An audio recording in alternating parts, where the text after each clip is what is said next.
Hello. Welcome to a brief training on the four-step method. My name is Melissa Duglecki, and I have been in the teaching and coaching space for, oh my goodness, almost 2 decades now. And it is something I love. Now, if you are here, it is because you are looking to break a habit, break a pattern, and do so in a way that is sustainable. It's effective for long-term change. I'm going to break this down. It is the four-step method that I created. Now, I created this first for myself when I was seeking to change behaviors, and I'll share a little bit about that. And then I coached it with clients. Now, previously, I was a mindset transformation coach, which I still do some work in that space, but primarily I work with entrepreneurs and building their business. However, in order to build our business, so much of it is mindset. So it is the two together. And I use this four-step method in my life still daily. To this point, over 1,400 humans have been taught and implemented this method in some way, and it works. It is effective. Now, what doesn't work and what is so commonly out there is have more discipline, have more commitment, try harder. So I'm here to tell you right now, as somebody who has studied psychology, who has studied education, who has been in the space for almost 2 decades and worked with well over 1,000 individuals, that it is not a desire issue, a discipline issue, or a commitment issue. It is a matter of understanding what is happening at a deeper level so that through compassion, curiosity, and acceptance, we can create change. Now, the second thing I'm going to tell you is what I say to all my clients. This is very much like when you first learn to drive a car. It's going to feel labor intensive at first. You're going to be like looking at the sheet, the worksheet, and you're going to be thinking, okay, step 1, step 2, step 3, step 4, where am I at? But much like driving, over time, you get in the car, it becomes so automated, sometimes you don't even know how you got where you're going. Okay, just me. So trust that this takes practice. The second thing I want to tell you is that it will take time. In order to get sustainable change, it takes repetition and it takes retraining and rewiring, which this is the process to do that. I had a client who picked this up in just a couple of months and made massive changes. I had one who it took about a year, and she was like, wow, it clicked and it works.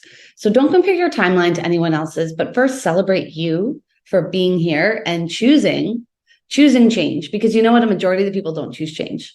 A majority of the people go through life on autopilot, making decisions from wounds, trauma, self-conscious. Not that we're making them wrong, but I'm celebrating your choice to not do that, because this is the harder path. The work works, and it's work. So before we get in, let me just give you a real brief overview of who I am so you know who you are listening to. As I said, my name is Melissa Duglecki. I spent a number of years in both the high school education and teaching space. I studied psychology, sociology, got my master's in social emotional learning and language-based learning.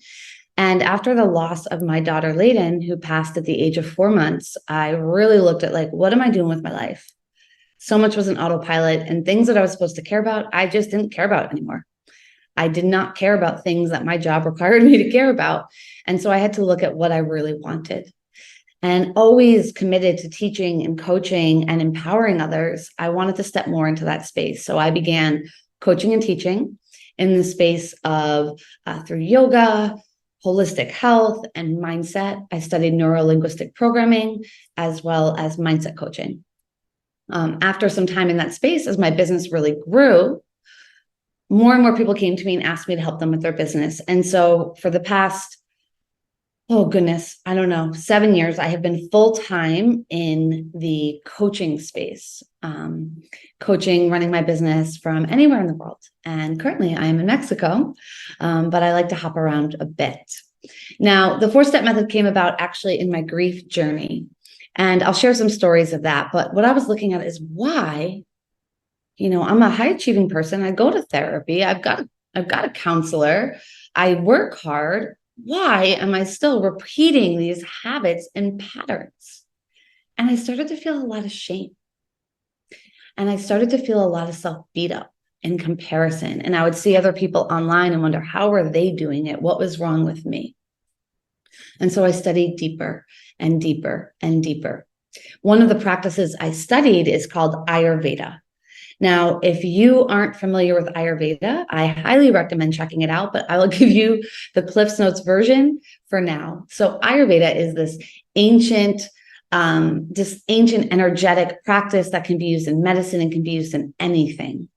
And it's this belief that we have three doshas, three energies. And for any momentum in life, we have to move through 1, 2, and 3. Now, the first of that is Vata. Vata is thought. The second of that is Pitta. Pitta is action. Vata is also represented by air, and Pitta is also represented by fire. Now, the third energy, the third dosha, is one that I often skipped, to be honest, which is earth, kapha, grounding. So it's that reflection, grounding energy. And in order to grow and make progress, it is cyclical. Now, I say that, oh gosh, I don't have visuals here, but I say that growth is not a line. It's like a swirly straw. You know those swirly straws? I'm finding paper. You know those swirly straws? I don't know, when you're a kid, maybe when you're an adult, and it like swirls to the top, kind of like this. This is what I believe growth is. We go up, we're going to hit a new challenge, a new edge. We're going to get knocked down a little bit, but we're going to go back up. And we're going to find a new high, a new challenge, a new edge. But here's the thing. Our new getting knocked down was the ceiling there. It was the top of that swirly straw. So think of this as every time we're doing it, we are just going higher and higher on our swirly straw. Now, I envision it like this for our souls energetically, and how we are constantly rising and ascending to a higher level when we choose to do the work. And this is why I want to continue to honor and celebrate you, because not everybody does the work.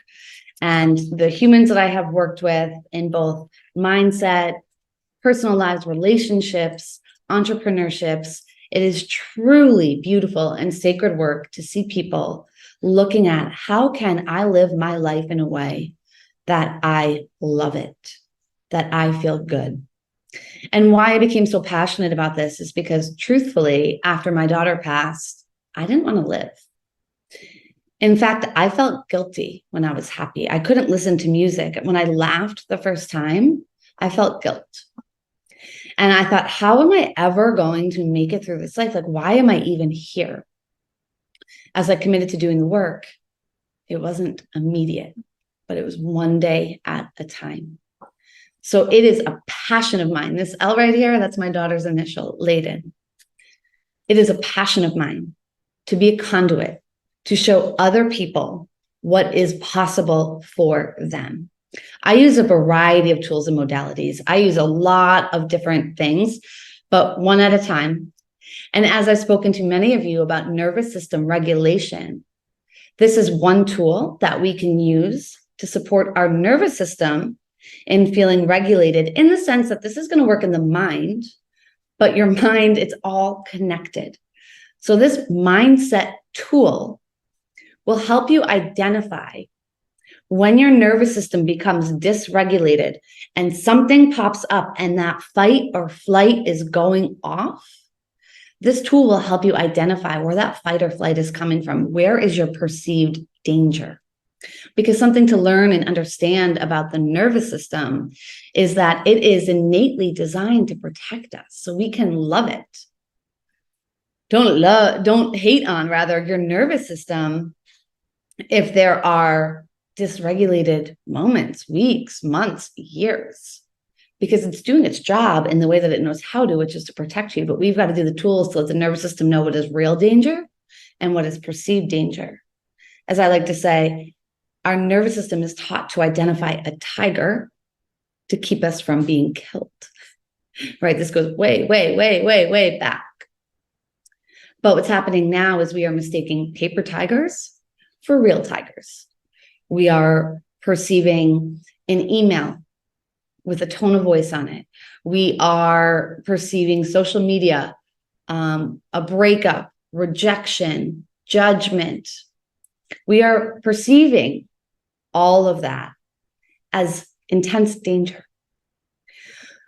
Every behavior is meeting a need.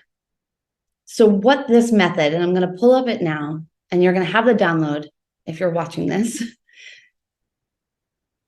What this method does is helps you understand what is the need that I'm subconsciously trying to meet. And I would write that one down. If you don't have a pen and paper out or taking notes on your computer or phone, whatever it is, I would pause this right now and go get it. Because the question I want you to ask yourself is, what is the need I am trying to meet right now? So with this 4-step method, we are looking at moving from an emotional reaction to an intentional action. Now I'm going to share this here. Let's see, there we go. Okay. So your emotional reaction could be something such as your response to a text message you got, an email, a comment on social media, something somebody else posted. I'm just using some common ones, something that someone in your family said, partner said.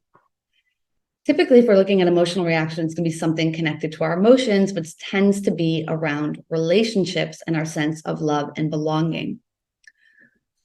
So the first step that we are going to use is awareness. Now, I'm going to show you this, get into it, and pull this back up. Now, I want you to look at this. Awareness here is the vata energy. It is your thought energy.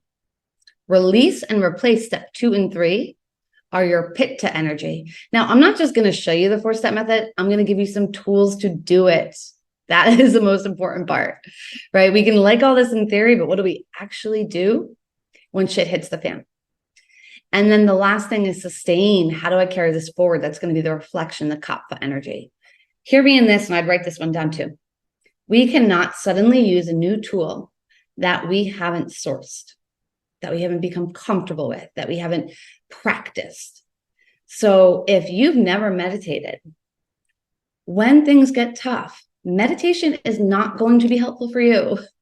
It is not a toolbox that your nervous system is going to know. So part of what we need to do here is build our toolbox, which is going to be step 3. And when we get to step 3, I'm going to give you a variety of tools from which could support you, and you can add your own, of course. There's no limits to that. Step 1, awareness. Now, here's an example I use all the time when I'm teaching this method, because it's about food, and food's pretty non-emotional. Well, it is emotional, but it's pretty universal, and it doesn't feel personal. Now, after my daughter laid and died, we had spent 99 nights in Boston Children's Hospital. At Boston Children's Hospital, there was one restaurant other than like the nearby hotel lobby restaurant, one restaurant, and it was right across from the hospital. By the time my daughter would be put down, medical rounds were done, all of that, the cafeteria at the hospital was closed. So many of these 99 nights, I would go to the restaurant right downstairs, like right at the bottom of the hospital at the parking garage area, and I would eat.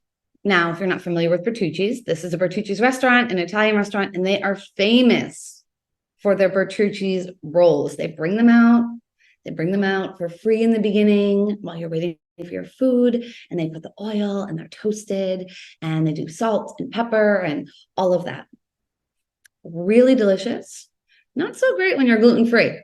But I'll tell you, when my daughter was sick and things weren't going well, I didn't really care that I was gluten-free. That was the least of my worries. I was eating those rolls. Now, fast forward to after she passed away, and I found myself craving. And it's sad to share, but this is my truth, and I'm very honest and very open because I believe it helps others and not feeling shame. I found, like, the Mother's Day after she passed, I had such an urge to go have Bertucci's rolls. Now, I'm gluten-free. I took an Uber by myself all the way, like a half-hour drive to that particular Bertucci's to sit there and have rolls. Now, what I'm sharing is one example of what we do when something is coming off and we are trying to meet a need. Now, what I was feeling was resistance to the pain. And so step one is bringing awareness. What is popping up? What old stories, what messages, what is this related to? And how does this serve me? That is one of the biggest questions to ask. It is on your worksheet. How does this serve me? Now, how it's going to serve you is going to be really important, because I do not believe in right or wrong. It's not wrong to go eat Bertucci's rolls. Some of you might be listening like, oh, go do it. But when I look at how does this serve me? Well, I'm avoiding my pain. I'm going to have a stomach ache. I'm numbing my grief. I'm spending time and I'm spending money. Like, okay, I get it, maybe one time, but this actually became a pattern for me.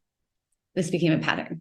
When I was feeling pain, I wanted to get an Uber and go to Bertucci's and have rolls. This is a relatively light example, but other things, I have worked with clients who have gone through this, and this could be something around, I had a client who was navigating feeling triggered with her family, and she would go to family events and she would manage her trigger by drinking alcohol. I've worked with a client who would have a trigger pop up and feel dysregulated and manage it by shopping. What are the costs and the prices that we're paying for not doing this work, right? So again, honoring you for being here to do it. I had a client who would become very reactionary to a text message or an email or any type of communication where she felt that she was being judged. And her reactions would create massive damage. So now she's got to do all this damage control because she was literally just pouring out pain. I had a client who just couldn't sit still, would overwork, over busy, over go.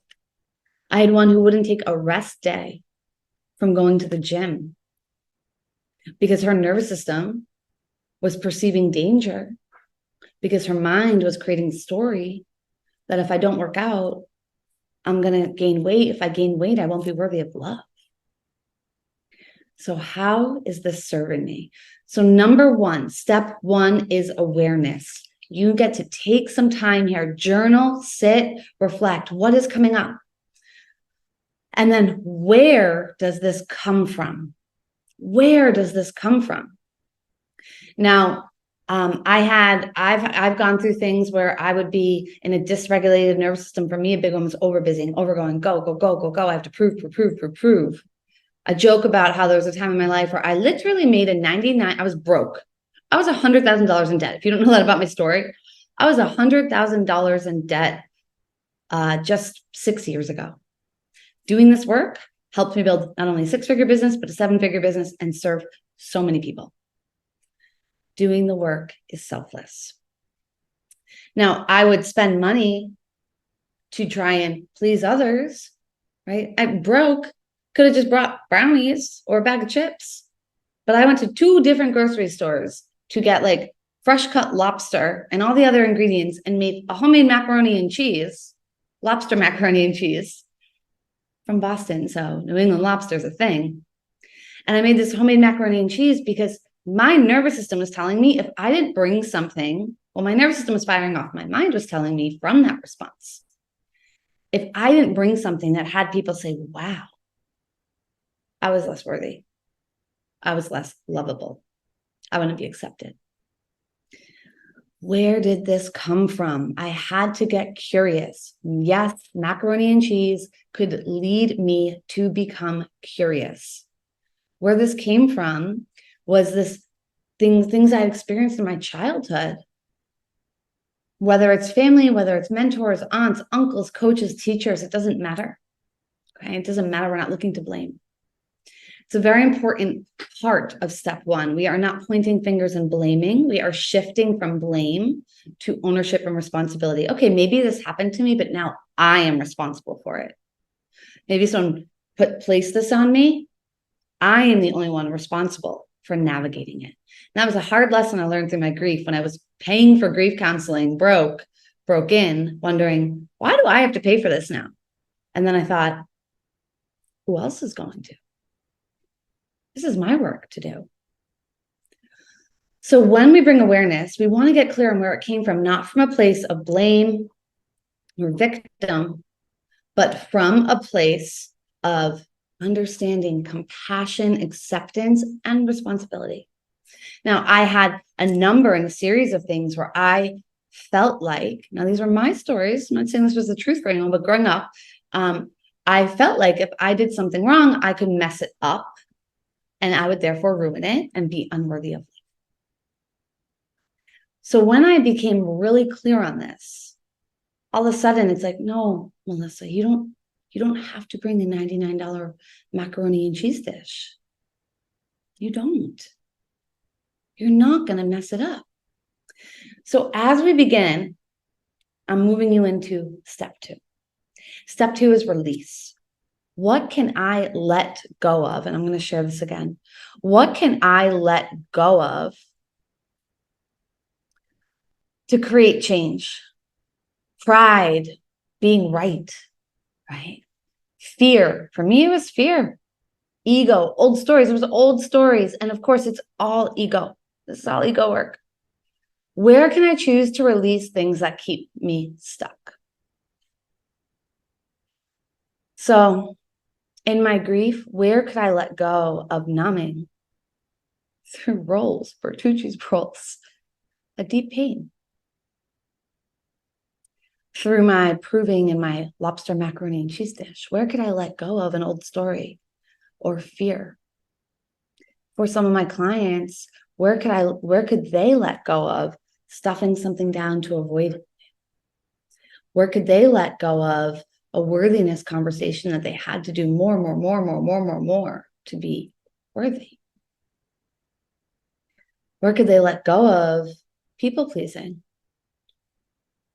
Where could they let go of what wasn't serving them, which comes back to question 1. So number 1, you spend some time building awareness and where it came from. 2, you choose to release. You literally can state that you are releasing this. You are choosing something different. Now, rather than saying, I will not do this, we are still, if I say to you right now, don't think about an elephant. How many of you just thought about an elephant? The law of attraction in the universe, it's a whole other training that I have, doesn't know negatives. It doesn't know negatives. So when we are placing energy on do not think about the elephant, we're placing the energy on the elephant. So when you want to change a behavior, which is going to bring us into 3, we want to not only let something go, but we want to focus on what we want, not what we don't want. It's a very common mistake I see. The more I'm not going to do this, I'm not going to do this, I'm not going to do this. What are you placing all of your energy on? Well, you're not going to do. So then, of course, it's more in your thoughts, and your thoughts drive your actions. So, of course, you're going to be more vulnerable to doing that, of course. Now, in step 3, we need to look at replacing. So step 2 and 3 are both part of Pitta. 1, we release, we let it go. And 2, we replace. Now, energy cannot be created or destroyed, but it can be transformed. Now, the reality is you had a need surfacing. You have some need surfacing. And so we want to look at how can we meet that need in a different way. And this is where I talk about Toolbox. And I talk about shifting from binkies, pacifiers is what I call them, to power tools. Because what we let go of were our binkies. Those were our pacifiers. Those were our, I need soothing. My inner child, my inner baby, my inner infant is hurting. I need a pacifier to soothe this. And the power tool is like, I'm going to create something awesome.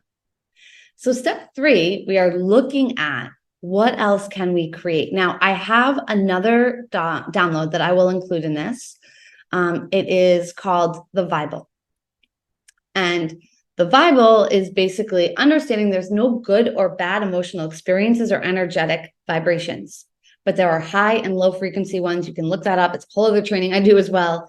A lot of work with Dr. Joe Dispenza, who has literally studied the vibrational frequency of different emotions. Now, victim and lust are very slow. Joy is high vibration. I do not believe in good vibes only. That to me implies toxic positivity. I'm going to feel pain. Don't tell me not to, but can I not act from it? That's the difference. So when we are replacing, what can I choose instead of? What new habit or narrative will I choose? Now, I have a number of trainings on a toolbox. One is called Teammates, and it is understanding that not everyone on your team is a good listener in your friend circle and your family, but someone is. Not everyone's a good action taker, but someone is. Not everyone is a good distractor, but someone is. And so I break down 4 different types of teammates where you can begin to look around and be like, who can meet what need to support me right now? Because many times frustration comes from expecting somebody to meet a need that they can't meet. Like if somebody wanted me to dunk a basketball, I can't do it. I can't meet you there. I can't do it. Maybe someday I could, but I haven't developed that skill yet. So if someone keeps coming to me to dunk a basketball and I can't do that, well, they're going to be frustrated. I'm going to be frustrated. So this concept of teammates is a really big part of step 3. Feel free to message me, email me, whatever it is, if that's something you're interested in getting the training on. Another one is having plans A, B, C, D. This is another tool that I break down. Now, for the sake of time and not information overload, my education background is only to give a little bit at a time. So I'm introducing you to these. Write them down. All right, we got teammates. We got plans A, B, C, and D. When I could anticipate that my nervous system was going to be dysregulated from an event or a trigger or a holiday or running into somebody, I could put plans A, B, C, D or responses A, B, C, D into place and empower myself to practice them and pull which one I needed. Okay, other tools that you can use is what else could be true? It's a phrase that I use with a lot of my clients. What else could be true? So I'm getting this text or this email, right? And it's firing off my nervous system because I've created stories around it. And so what I have coached thousands to use is what else could be true? And I tell them, come up with 5 things that could be true. 5 things. I don't care how crazy it is. For example, I had a client who said, I didn't get a text back. I'm like, oh, what's a crazy thing that could have happened? I don't know. Maybe they got on a plane and went to Bali. Maybe someone in their family is really sick. Maybe the story you're telling yourself is true. Maybe, but maybe not. And what we're doing is we're building flexible thinking and agility, and we're choosing not to react on assumptions. 4 Agreements is a great book if you hadn't read it. One of them is don't make any assumptions. So we are training our brain and our nervous system. So we're training our brain to not create stories or to have flexible thinking of what else could be true. And from that space, we're training our nervous system to soften and not react, not go to these subconscious ways of looking for reassurance and texting all the time or emailing or calling friends to get reassurance. All these things exhaust our energy. I say this all the time. People are looking for more energy. You go for the coffee, you go for the outfit, you go for the vacation. But here's what's happening to most people. You can pour more energy or water into the cup, but if you have holes, dysregulated nervous system, assigning stories, making assumptions, taking things personally, reacting, you are just going to keep leaking out energy, my friend. So you can pour in all the water you want, but if that cup is leaking, it's not going to matter. You're going to be running in circles. So this process is going to help you clog those holes. Other tools you can look at is creating a toolbox of maybe not teammates, maybe not plans, maybe just stuff with you. What can you do in that moment? Now, this is where you want to begin to practice it regularly, because when your nervous system is firing, you can't use a new tool. So maybe it is meditation. Maybe it's going for a walk. Maybe it's dancing, jumping on a trampoline. Maybe it's, cooking some food that you love. Now, this is where you have to be careful, because cooking food that you love could be an act of self-care and meditation, or it could be a numbing. So this is where discernment is the word I use with my clients to really get clear on what we're doing. What are we doing here, right? What are we discerning? What are we untangling? So step 3, okay? Step 3 is going to be all about what are you replacing it with? Because if you remove that binky, you remove a binky from a baby, they cry. If you remove a binky, right, that baby wants a toy or wants something else. And I'm asking you to remove that binky and put a little power tool in your hand. So you feel empowered and you feel clear and you feel confident. You can make a long list, and I suggest doing that. Maybe it's a hype folder of thank you cards you've gotten, right? Or nice notes or cards or texts that you've received. Maybe you actually make a folder on your phone or in real life to look at that when your nervous system or stories or wounds are telling you you're not loved, and you get to go see how loved you are. Allow yourself to tend to your needs and wounds. For me, I allowed myself to go spend time with my daughter's things. That's what helped me at the time, to look at her pictures, to watch videos, and to cry. I had to meet that need if I was ever going to stop binge eating those Bertuccis pearls. And then the last step here, and you're doing great, we're almost there. The last step is reflection. Now, this isn't going to happen right away. This will not happen when you're in a heightened emotional response.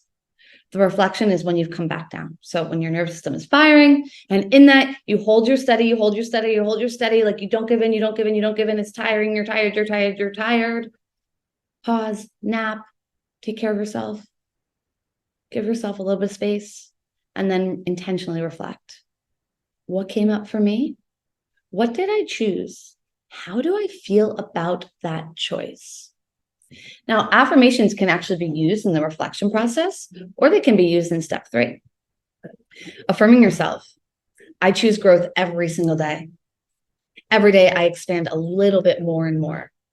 And you can create an entire appendix. I have so many resources. If you want my affirmation list, send me an email or shoot me an IG DM, just affirmation list. I'll include that information here at the end as well. So step 4 is where we really reflect and we get clear on how this served us. Now, what we're doing here is we are positively reinforcing a new decision, because what's happened in the past is you have felt positive reinforcement from something that negatively served you. So in order to build the muscle of a new default behavior, you have to positively reinforce a positive way of navigating it. If we just skirt over it, we are not strengthening that muscle. And if you want sustainable changed behavior, we have to strengthen the muscle that reaches for the tools that serve us and not the binkies that soothe us. That's it.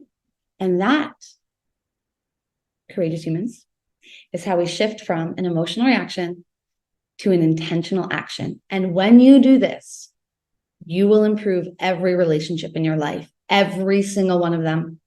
You may lose some in the sense of that relationship wasn't actually serving me. That relationship itself was a binky. But when you clear, you make space for something that is a power tool, whether it's a relationship, a food, an activity, podcast, a way of spending your time. And it's only through power tools that you're going to find your greatest, happiest self. Because as the woman who didn't want to live, I can tell you that no matter what is happening in my life, I feel completely grounded. I will get emotional, but I feel grounded in trust and surrender, and I feel joy. I feel joy in the pain. I feel joy in the unknown. I get scared. I get worried about all things, relationships and finances and all the things.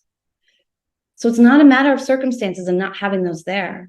It's a matter of having the tools to navigate them and building this muscle over and over and over and over and over, so that every day you can just say, I'm doing great. I'm safe. I'm growing. I'm evolving. I'm expanding. I'm loved. I'm connected. It's all possible. I can create anything I want in my time here. I hope this served you. Please feel free to connect further. As I said, I have a number of resources. I have been doing this for a long time. I'm finally putting them out in a new way.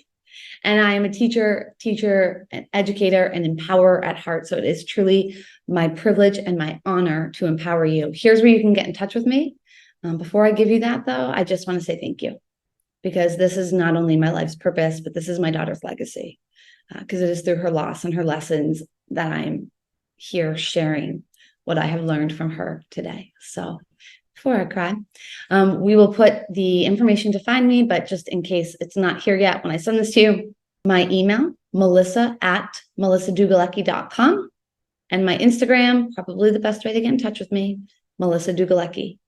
And that's MELISSA, D as in dog, L as in light, UGOLECKI. Thank you so much for sharing me, honoring your strength, your courage, and I cannot wait. Let me know how this works for you.